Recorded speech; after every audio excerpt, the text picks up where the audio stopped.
Violence against women, non-binary and gender-diverse people in Australia is preventable. While migrant and refugee women, non-binary and gender-diverse people with disabilities experience the same forms of gender-based violence as people born in Australia, research shows they experience it at much higher rates over longer periods and are less likely to report it. Their experiences of violence are affected by ableism, racism, and other overlapping forms of discrimination. To understand how we can prevent it, we need to recognize the different forms of inequality that shape our experiences of violence. This includes ableism, racism, and other forms of discrimination.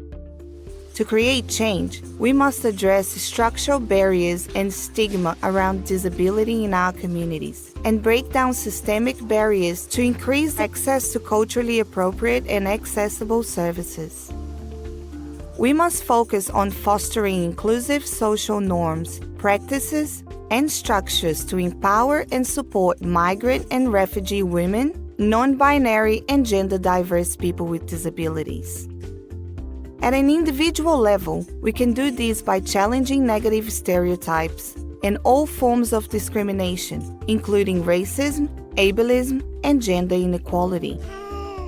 At an organizational level, we can advocate for migrant and refugee people with disabilities in our policies and provide accessible and culturally appropriate support. Violence prevention is everyone's responsibility. We need to hear and center the voices of our community. This is how we can all work to prevent violence against migrant and refugee women, non-binary, and gender-diverse people with disability in Australia.